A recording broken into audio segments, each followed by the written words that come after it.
Hello' মৰমৰ ছাত্ৰ ছাত্ৰীসকল আকৌ এটা ভিডিঅ' লৈ আহিছোঁ তোমালোকৰ মাজত য'ত আমি আজি আলোচনা কৰিম তোমালোকৰ ক্লাছ 10ৰ ছ'চিয়েল সায়েন্স পাৰ্ট 1 ইতিহাসৰ ইউনিট 1 বংগ বিভাজন আৰু স্বদেশী আন্দোলন আৰু ইয়াত আমি আলোচনা কৰিম তোমালোকৰ এইটো ইউনিট 1ত পাঠভিত্তিক যিমানখিনি প্ৰশ্ন দিয়া আছে ক্ৰিয়াকলাপত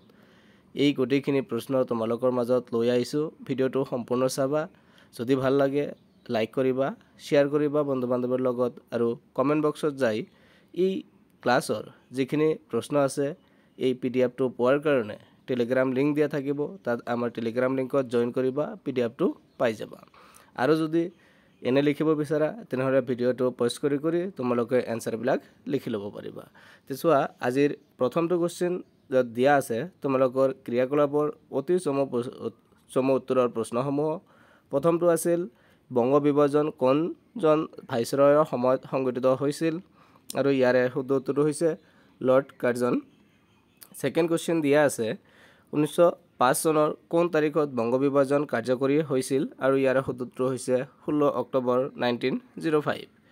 নেক্সট কোৱেশ্চন নম্বৰ 3 বিদেশী সামগ্ৰী ত্যাগৰ প্ৰস্তাৱ কোনখন সভাত গ্ৰহণ কৰা হৈছিল আৰু ইয়াৰে শুদ্ধ উত্তৰটো হৈছে 1905 চনৰ 20 জুলাইত দিনাজপুৰত অনুষ্ঠিত দ্বিতীয় প্ৰতিবাদ সভাত কোৱেশ্চন নম্বৰ 4 স্বদেশী আন্দোলনৰ সময়ত প্ৰকাশিত যুগান্তৰ আলোচনীৰ সম্পাদক কোন আছিল আৰু ইয়াৰ উত্তৰ হৈছে ভূপেন্দ্ৰনাথ দত্ত কোৱেশ্চন নম্বৰ 5 বংগৰ জাতীয় শিক্ষা পৰিষদ নামৰ প্ৰতিষ্ঠান কেতিয়া স্থাপন কৰা হৈছিল আৰু ইয়াৰ উত্তৰ হৈছে 11 মাৰ্চ 1906 চনত কোৱেশ্চন নম্বৰ 6 বেংগল কেমিকেলছ নামৰ উদ্যোগৰ প্ৰধান প্ৰবক্তক কোন আছিল আৰু ইয়াৰ শুদ্ধ উত্তৰ হৈছে আচাৰ্য প্ৰফুল্ল চন্দ্ৰ ৰায় কোৱেশ্চন নম্বৰ 7 ভাৰতীয়ৰ বাবে স্বৰাজৰ প্ৰস্তাৱ ভাৰতীয় জাতীয় কংগ্ৰেছৰ কাৰ সভাপতিত্বত গ্ৰহণ কৰা হৈছিল আৰু ইয়াৰ উত্তৰ হৈছে দাদাভাই নৰজী নেক্সট কোৱেশ্চন নম্বৰ 8 বংগ পুনৰ একত্ৰীকৰণ কেতিয়া সংঘটিত হৈছিল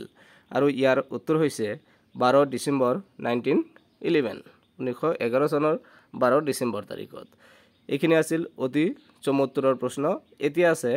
চমু বা দীঘলীয়া উত্তৰৰ প্ৰশ্ন আৰু ইয়াৰ প্ৰথমটো কোৱেশ্চন দিয়া আছে বংগ বিভাজনৰ পিছত পশ্চিম বংগ আৰু অসম প্ৰদেশত যোগ দিয়া বংগৰ তিনিখন প্ৰধান ভৌগোলিক অঞ্চলৰ নাম উল্লেখ কৰা তোমালোকৰ পাঠভিত্তিক যিমানখিনি জেনেকৈ কোৱেশ্চন আছে এই আনসাৰবিলাক লৈ আহিছো আৰু আগত এইটো ইউনিট 1ৰ দুটা ক্লাস আমি এমসিকিউ 50 more than 50 কোৱেশ্চনছ আমি আলোচনা কৰিছো যদি চোৱা নাই তেনেহলে আমাৰ প্লেলিষ্টত যাই এইখিনিও চাব পাৰা আৰু ইয়াতে তোমালোকক আৰু এটা ইনফৰমেশন দিম যে তোমালোকে বেলেগ আৰু কোনো চেনেল চাব নালাগে তোমালোকৰ যদি আমাৰ ক্লাছৰ সিস্টেমটো ভাল লাগিছে তেনেহলে সাবস্ক্ৰাইব কৰি ৰাখিবা আৰু তোমালোকৰ ক্লাছ 10ৰ সোশ্যাল সায়েন্স ইংলিশ গোটেইখিনি এছামিজ গোটেইখিনি সিলেবাস আমি কিন্তু তোমালোকৰ সিলেবাসত যেনেকৈ আছে তেনেকৈ আমি পৰীক্ষাৰ আগলৈকে আমি ৰেগুলাৰ ক্লাছ দি যাম আৰু 100% সিলেবাস কমপ্লিট কৰাই দিম আৰু ফ্ৰী অফ কষ্ট পিডিএফ বিলাক আমাৰ টেলিগ্ৰাম চেনেলত শেয়াৰ কৰি দিম তোমালোকে লব পাৰিবা ইয়াৰ প্ৰথমটো কোৱেশ্চনত আছে যে ইয়াৰ উত্তৰ হৈছে বংগ বিভাজনৰ পিছত পূৰ্ব বংগ অসম প্ৰদেশ যোগ দিয়া তিনিখন প্ৰধান ভৌগোলিক অঞ্চল আছিল ৰাজশাহী ঢাকা আৰু চট্টগ্ৰাম কোৱেশ্চন নম্বৰ 2 বংগ বিভাজনৰ উদ্দেশ্যসমূহ বিষয়ে চমুকৈ আলোচনা কৰা অৰ্থাৎ বংগ বিভাজন যে হৈছিল ইয়াৰ মূল উদ্দেশ্যসমূহ কি আছিল এই সম্পৰ্কে আলোচনা কৰিবলৈ দিছে আৰু ইয়াত আমি একদম স্পষ্ট আকাৰত সহজ ভাষাত তোমালোকৰ কাৰণে এনসাৰটো প্ৰেজেন্ট কৰিছো যে সোৱা উত্তৰ হৈছে বংগ বিভাজনৰ প্ৰধান উদ্দেশ্য আছিল প্ৰশাসনিক সুবিধাৰ নামত বঙালী জাতীয়তাবাদী আন্দোলনক দুৰ্বল কৰা অৰ্থাৎ আমাৰ যি স্বাধীনতা আন্দোলনৰ আৰম্ভণি হৈছিল ইয়াক কি কৰা দুৰ্বল কৰা আৰু ব্ৰিটিছ চৰকাৰে এই বিভাজনৰ জৰিয়তে হিন্দু মুছলিম ঐক্য আমাৰ হিন্দু আৰু মুছলিমৰ মাজত যেটো ঐক্য আছিল এই ঐক্য বিভাজনৰ ঐক্য ভাঙি বিভাজন আৰু শাসন ডিভাইড এণ্ড ৰুল পলিচি আৰম্ভ কৰা নীতিৰ জৰিয়তে নিজৰ নিয়ন্ত্ৰণ শক্তিশালী কৰিব বিচাৰিছিল ইয়াৰ উপৰিও বাংলাৰ মানে আমাৰ ভাৰতীয়ৰ জনসংখ্যাৰ আকাৰ হ্ৰাস কৰি প্ৰশাসনিক জটিলতা হ্ৰাস কৰাৰ কথাও কোৱা হৈছিল এটো বংগ বিভাজনৰ মূল এইখিনি আছিল উদ্দেশ্য নেক্সট কোৱেশ্চন নম্বৰ 3 দি আছে বংগ বিভাজনৰ বিৰোধী বংগ বিভাজন বিৰোধী আন্দোলনক কিয় স্বদেশী আন্দোলন বুলি নামকৰণ কৰা হৈছিল চমুকৈ আলোচনা কৰা। আৰু ইয়াৰে উত্তৰ হৈছে মই গাই দি আছোঁ, তোমালোকে চাবা, নিজৰ ভিডিঅ'টো প'জ কৰি লিখি ল'ব পাৰা বা এবাৰ পঢ়ি ল'ব পাৰা।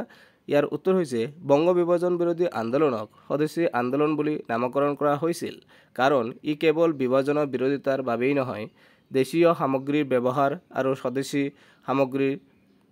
বৰ্জনৰ বিদেশী সামগ্ৰীৰ বৰ্জনৰ জৰিয়তে ভাৰতীয় স্বাৱলম্বিতাৰ ওপৰত গুৰুত্ব দিছিল। এই আন্দোলনে ব্ৰিটিছ শাসনৰ বিৰুদ্ধে ঐক্যমত গঢ়ি তোলা আৰু অৰ্থনৈতিকভাৱে ব্ৰিটিছৰ নিয়ন্ত্ৰণ দুৰ্বল কৰাৰ লক্ষ্য ৰাখিছিল। সেয়ে ইয়াক স্বদেশী আন্দোলন বিৰোধী বংগ বিভাজন বিৰোধী আন্দোলনক স্বদেশী আন্দোলন বুলি কোৱা হৈছিল। কুৱেশ্যন নম্বৰ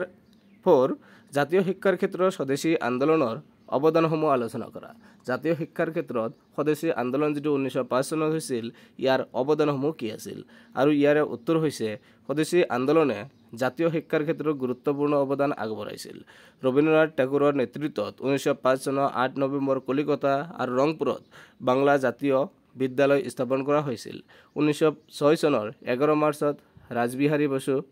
বসুৰ নেতৃত্বত জাতীয় শিক্ষা পৰিষদ গঠন কৰা হয়। 15 আগষ্ট 1906 চনত বেংগল নেশ্যনেল কলেজ আৰু পিছলৈ যাদৱপুৰ বিশ্ববিদ্যালয়লৈ পৰিণত হোৱা বেংগল টেকনিকেল ইনষ্টিটিউট স্থাপন কৰা হৈছিল। এই সময়ছোৱাত 62খন প্ৰাথমিক বিদ্যালয় আৰু 3000 প্ৰাথমিক বিদ্যালয় স্থাপন কৰা হৈছিল, যিয়ে জাতীয়তাবাদী শিক্ষাৰ প্ৰচাৰত সহায় কৰিছিল। কুৱেশ্যন নম্বৰ 5 আছে স্বদেশী আন্দোলনৰ সময়ত জাতীয় উদ্যোগসমূহ কেনেদৰে বিকশিত হৈছিল চমুকৈ আলোচনা কৰা। জাতীয় উদ্যোগসমূহ যিখিনি আমাৰ স্বদেশী আন্দোলনৰ সময়ত জাতীয় উদ্যোগ আছিল, এই উদ্যোগসমূহ কেনেদৰে বিকাশ লাভ কৰিছিল এই সম্পৰ্কে চমুকৈ ব্যাখ্যা কৰিব দিছে। আৰু ইয়াৰ ব্যাখ্যাটো হৈছে উত্তৰ, স্বদেশী আন্দোলনে জাতীয় উদ্যোগৰ বিকাশত গুৰুত্বপূৰ্ণ ভূমিকা পালন কৰিছিল। বিদেশী সামগ্ৰীৰ বৰ্জনৰ ফলত দেশীয় সামগ্ৰীৰ চাহিদা বৃদ্ধি পাইছিল। ৰবীন্দ্ৰনাথ টেগোৰে স্বদেশী ভাণ্ডাৰ নামৰ এখন বিখ্যাত বস্ত্ৰ প্ৰতিষ্ঠান স্থাপন কৰিছিল। আচাৰ্য প্ৰফুল্ল চন্দ্ৰ ৰায়ে বেংগল কেমিকেলছ প্ৰতিষ্ঠা কৰে। ইয়াৰ উপৰিও সৰলা দেৱী চৌধুৰীৰ লক্ষ্মী ভাণ্ডাৰ, ইউনাইটেড বেংগল ষ্টাৰ্টছ আৰু অন্যান্য সৰু বৰ হেণ্ডলুম মাষ্টাৰ্ছ, অইল, চাবোন আৰু মটৰ উদ্যোগ গঢ়ি উঠিছিল, যিয়ে দেশীয় অৰ্থনীতি শক্তিশালী কৰিছিল। এনেকৈ তোমালোকে যদি এনচাৰবিলাক প্ৰেজেণ্ট কৰা তেনেহ'লে ফুল মাৰ্কছ পাবা পৰীক্ষাত। এনেকৈ ধুনীয়াকৈ অলপ স্পষ্ট লেংগুৱেজত, স্পষ্ট ভাষাত ধুনীয়াকৈ ব্যাখ্যা কৰিবা। স্বদেশী আন্দোলন কুৱেশ্যন নম্বৰ 6, স্বদেশী আন্দোলনৰ নিয়ন্ত্ৰণৰ বাবে ব্ৰিটিছে গ্ৰহণ কৰা আন্দোলন বিৰোধী পদক্ষেপসমূহ কি আছিল? আৰু ইয়াৰ উত্তৰ হৈছে ব্ৰিটিছ চৰকাৰে স্বদেশী আন্দোলন দমনৰ বাবে কেইবাটাও কঠোৰ পদক্ষেপ গ্ৰহণ কৰিছিল। 1905 চনৰ 10 অক্টোবৰত বংগৰ মুখ্য সচিব আৰু W কাৰ্লাইনে ছাত্ৰ ছাত্ৰীসকলক আন্দোলনত অংশগ্ৰহণৰ পৰা বিৰত ৰাখিবলৈ এখন চাৰ্কুলাৰ জাৰি কৰিছিল। স্বদেশী কৰ্মীসকলৰ ওপৰত শাৰীৰিক নিৰ্যাতন, গণসভাৰ ওপৰত নিষেধাজ্ঞা, বন্দে মাতৰম গীত গোৱাৰ ওপৰত নিষেধাজ্ঞা, নেতাসকলৰ গ্ৰেপ্তাৰ আৰু দীৰ্ঘদিনীয়া কাৰাদণ্ডৰ দৰে পদক্ষেপ গ্ৰহণ কৰা হৈছিল। ইয়াৰ উপৰিও প্ৰেছৰ স্বাধীনতা দমন কৰাৰ বাবে বিভিন্ন আইন প্ৰণয়ন কৰা হৈছিল। নেক্সট কুৱেশ্যন নম্বৰ 7, স্বদেশী আন্দোলনৰ 3টা ফলাফল উল্লেখ কৰা। এই বহুত ইম্পৰ্টেণ্ট কুৱেশ্যন তোমালোকৰ পৰীক্ষাত আহিব পাৰে। চোৱা, স্বদেশী আন্দোলনৰ 3টা ফলাফল আৰু উদ্দেশ্য যিটো আছিল, এই কুৱেশ্যনবিলাক ইম্পৰ্টেণ্টখিনি মই কৈ যাম। এইটো কিন্তু ইম্পৰ্টেণ্ট কুৱেশ্যন। চোৱা, ইয়াৰ উত্তৰ হৈছে স্বদেশী আন্দোলনে ভাৰতীয় জাতীয়তাবাদৰ জাগৰণ ঘটাইছিল আৰু স্বৰাজৰ দাবীত জন্ম দিছিল। অপশ্যন 2 আছে বিদেশী সামগ্ৰী বৰ্জনৰ ফলত দেশীয় উদ্যোগৰ বিকাশ ঘটিছিল। আৰু 3 নম্বৰত আছে ছাত্ৰ, মহিলা আৰু নিম্নবিত্তৰ দৰে বিভিন্ন শ্ৰেণীৰ মানুহ অংশগ্ৰহণৰ ফলত জাতীয় আন্দোলনৰ ভিত্তি সম্প্ৰসাৰিত হৈছিল। নেক্সট কুৱেশ্যন নম্বৰ 8 আছে স্বদেশী আন্দোলনৰ 3টা অৱদান উল্লেখ কৰা। আৰু ইয়াৰ উত্তৰ হৈছে অপশ্যন ক, জাতীয় শিক্ষাৰ প্ৰচাৰৰ বাবে বিভিন্ন শিক্ষানুষ্ঠানৰ স্থাপন। 2 নম্বৰত আছে দেশীয় উদ্যোগৰ বিকাশৰ জৰিয়তে অৰ্থনৈতিক স্বাৱলম্বিতাৰ প্ৰচাৰ। গত আছে হিন্দু মুছলিমৰ ঐক্যৰ প্ৰচেষ্টাৰ জৰিয়তে সামাজিক সংহতিৰ শক্তিশালীকৰণ। তাৰপিছত আছে তোমালোকৰ চমুটোকা লিখা। ইয়াত তোমালোকৰ 3-4টা পইণ্ট দিয়া আছে সমটকা কিতাপৰ পাঠভিত্তিক আমি কোৱেশ্যনবিলাক লৈ আহিছোঁ MCQ আগতে কৈছোঁ আমাৰ দুটা ক্লাছত more than 50 questions ইউনিট 1 অৰ হিষ্ট্ৰী এটো বংগ বিভাজন আৰু স্বদেশী আন্দোলনৰ পৰা আমি আলোচনা কৰিছোঁ তোমালোকে চাই ল'বা সমটকা দিয়া আছে প্ৰথমত 1 নম্বৰত দিয়া আছে কিতাপত চাবা কবিগুৰু ৰবীন্দ্ৰনাথ ঠাকুৰ ইয়াৰ ওপৰত কি আমাৰ এটা সমটকা লিখিব লাগে সমটকাটো কেনেকৈ লিখিবা সো ইয়াত তোমালোকক উল্লেখ কৰি দিছো যে কবিগুৰু ৰবীন্দ্ৰনাথ ঠাকুৰ আছিল ভাৰতৰ এজন মহান কবি সাহিত্যিক দাৰ্শনিক আৰু স্বাধীনতা সংগ্ৰামী তেওঁৰ সাহিত্য আৰু ভাষণৰ জৰিয়তে স্বদেশী আন্দোলনক এক নতুন মাত্ৰা প্ৰদান কৰিছিল 1905 চনৰ 16 অক্টোবৰত তেওঁৰ আহ্বানত কলিকতাত ৰাখী বন্ধন পালন কৰা হৈছিল যিয়ে হিন্দু মুছলিম ঐক্যৰ প্ৰতীক হিচাপে কাম কৰিছিল তেওঁ স্বদেশী ভাণ্ডাৰ নামৰ এখন বিখ্যাত বস্ত্ৰ প্ৰতিষ্ঠান স্থাপন কৰিছিল তেওঁ আমাৰ সোণাৰ বাংলা গীতখনে পিছলৈ বাংলাদেশৰ ৰাষ্ট্ৰীয় সংগীতৰ মৰ্যাদা লাভ কৰে 1913 চনত তেওঁ গীতাঞ্জলিৰ বাবে সাহিত্যৰ নোবেল বঁটা লাভ কৰে এইখিনি সমটকা লিখিলে তোমালোকৰ আগৰ এনসাৰটো হৈ যাব নেক্সট কোশ্চেন অৰ্থাৎ সমটকা লিখাৰ কাৰণে মাৰ্গাৰেট এলিজাবেথ নোবেল ভগিনী নিবেদিতা বুলি যাক জনা যায় ইয়াৰ ওপৰত লিখিব দিছে আৰু ইয়াৰ উত্তৰ হৈছে মাৰ্গাৰেট এলিজাবেথ নোবেল যাক ভগিনী নিবেদিতা নামেৰে জনা যায় 1864 চনত আয়াৰলেণ্ডত জন্মগ্ৰহণ কৰিছিল তেওঁ স্বামী বিবেকানন্দৰ শিষ্যা হৈ ভাৰতলৈ আহিছিল আৰু স্বদেশী আন্দোলনত গুৰুত্বপূৰ্ণ ভূমিকা পালন কৰিছিল তেওঁ যুৱক যুৱতীসকলৰ মাজত জাতীয়তাবাদী চেতনা জাগ্ৰত কৰিছিল আৰু দেশীয় উদ্যোগত অংশগ্ৰহণৰ বাবে উৎসাহিত কৰিছিল কলিকতাত তেওঁ জংমেন্স হিন্দু ইউনিয়ন বিবেকানন্দ সোসাইটি আৰু ডন সোসাইটিৰ সৈতে জড়িত হৈছিল তেওঁৰ কামে মহিলাসকলক স্বাৱলম্বী হ'বলৈ প্ৰেৰণা যোগাইছিল নেক্সট কোশ্চেন নাম্বাৰ 3 দিয়া আছে অৰ্থাৎ তোমালোকৰ ইউনিটৰ যেটো পাঠভিত্তিক প্ৰশ্ন দিয়া আছে ইয়াৰ লাষ্ট কোশ্চেন নবাব সলিমুল্লাহ আৰু ইয়াৰ ওপৰত এটা সমটকা লিখিব দিছে আৰু এটো হৈছে উত্তৰ নবাব সলিমুল্লাহ আছিল ঢাকাৰ এজন প্ৰভাৱশালী মুছলিম নেতা তেওঁ 1905 চনৰ বেংগল বিভাজনৰ সমৰ্থক আছিল কাৰণ তেওঁ ভাবিছিল যে ই মুছলিম সম্প্ৰদায়ৰ শিক্ষাগত অৰ্থনৈতিক আৰু ৰাজনৈতিক স্বাৰ্থ সুৰক্ষিত কৰিব তেওঁৰ নেতৃত্বত 1905 চনত অল ইণ্ডিয়া মুছলিম লীগ গঠন কৰা হৈছিল যে ভাৰতীয় জাতীয় কংগ্ৰেছক দুৰ্বল কৰাৰ কাম কৰিছিল লৰ্ড কাৰ্জনে তেওঁক 14 লাখ টকা ঋণ দি মুছলিম সম্প্ৰদায়ৰ সমৰ্থন লাভ কৰিবলৈ চেষ্টা কৰিছিল নবাব সলিমুল্লাহৰ এই ভূমিকাই হিন্দু মুছলিম বিভেদক গভীৰ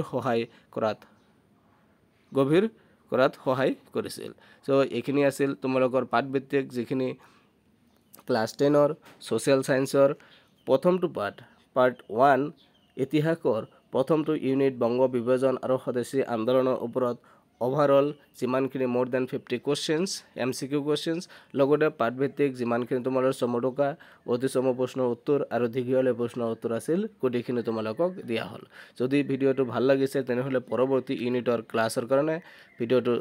চেনেলটো সাবস্ক্ৰাইব কৰি টেলিগ্ৰাম লিংকত জয়েন হৈ থাকিবা তোমালোকৰ পৰৱৰ্তী যিমানখিনি সিলেবাস আছে কোটিখিনি কমপ্লিট কৰাৰ প্ৰতিশ্ৰুতিৰে ভিডিওটো আজি সমাপ্ত কৰিলো ধন্যবাদ